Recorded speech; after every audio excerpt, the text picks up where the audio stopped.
When the man went to withdraw some cash, he suddenly discovered his account mysteriously had an extra $7.51 million.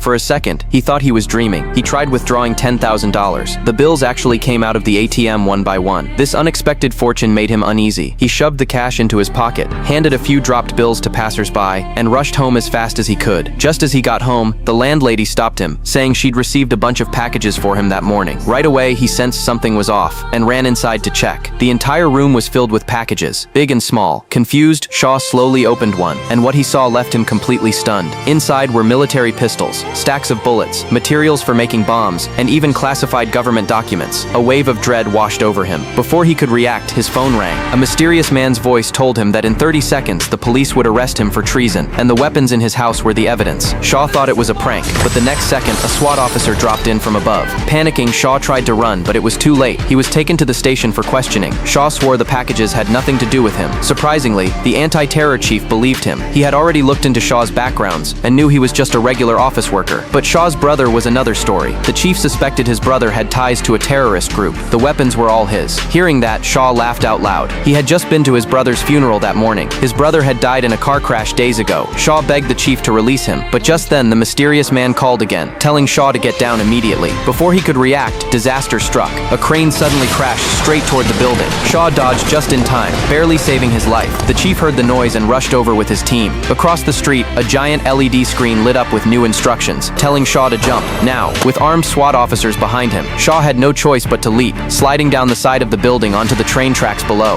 A train was coming. Shaw scrambled to his feet and dodged it just in time. Before he could catch his breath, the screen flashed again, ordering him to run onto the train. To stay alive, Shaw had no choice but to obey. As soon as he sat down, his phone rang again. The voice told him to ride for 3 stops, then wait on the platform. But Shaw had had enough of being someone's puppet. When the train stopped, he switched to another line, thinking he could finally shake the stranger off. The next second, the man called again. Frustrated, Shaw hung up. Suddenly, the train slammed on its brakes and started moving backward. Shaw reluctantly answered. The voice told him to stay put and get off at the next stop. A car would be waiting outside. Shaw snapped and hung up. The next instant, everyone around him's phone started ringing. As people stared at him like he was a terrorist, Shaw bolted out of the station and jumped into the Porsche waiting at the exit. Inside, a woman suddenly yelled at him. Her name was Rachel. She'd also been following the stranger's instructions because her son had been kidnapped. If she didn't do as told, the man would kill her boy. Seeing bullets shattered the window, Rachel floored the gas without hesitation. Just as they were about to be caught, the mysterious man started directing their route. Strangely, every time they reached an intersection, the lights turned green. He guided them through crossing after crossing, while the police cars behind kept crashing into each other. Before the cops could react, massive claws came down and crushed their cars in seconds. As Shaw and Rachel sat there stunned, their car was grabbed too. They thought it was over, but instead of crushing them, the claws